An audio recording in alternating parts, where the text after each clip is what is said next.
অকৃতজ্ঞ বেঈমান কোথাকার। কোনোদিন তার ভালো হবে না, আমি বলছি কোনোদিন তার ভালো হবে না।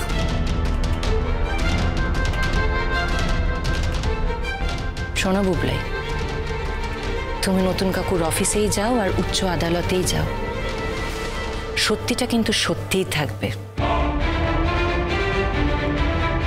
আর এই সত্যিটা খুঁজে বার করার জন্য আমাকে যেখানেই যেতে হোক না কেন, যত দূরই যেতে হোক না কেন, আমি তত দূর যাব।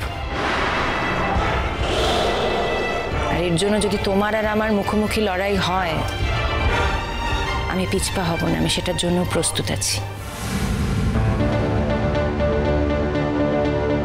কারণ এই মুহূর্তে আমার জীবনের সবচেয়ে ইম্পর্ট্যান্ট মানুষটা হলো আমার স্বামী।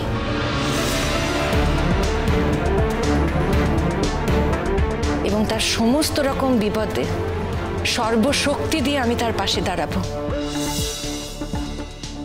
বিপদের দিনে আমি তার পাশ থেকে সরে যাব না।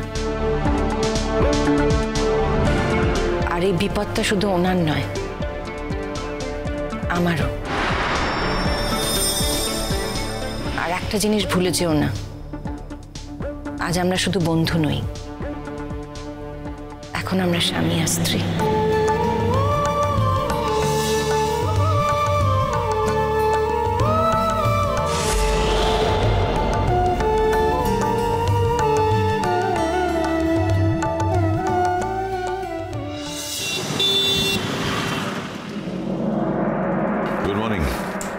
Good morning.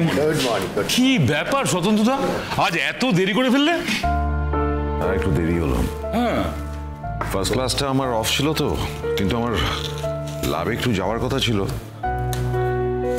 একটু বেরোতে দেরি হয়ে গেল। বৌদি বোধহয় খুব যত্ন করছে সকাল থেকে, আগের মতো কড়া জীবন আর কাটাতে দিচ্ছে না। নতুন করে বেশি যত্ন করবে কেন? ও তো বরাবরই আমার যত্ন নেয়। তোমাদের বৌদি হয়েছে বলে বেশি বেশি যত্ন নেবে এমন কোনো ব্যাপার নেই। তারপর স্বতন্ত্রদা, তোমরা কোথাও হানিমুনে যাবে না?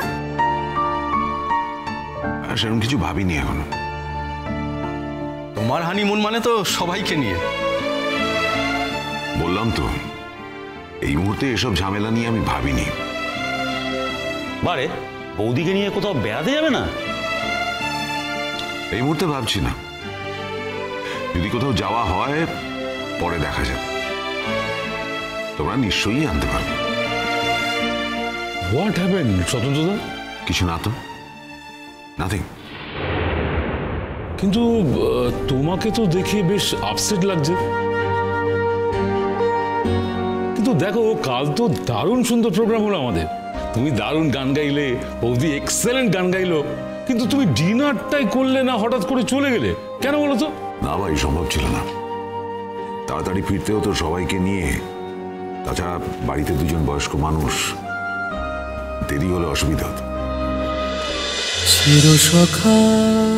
চিরসখা সোম থেকে রবি প্রতিদিন রাত ৯টায় স্টার জলসায় ও জিও হটস্টারে।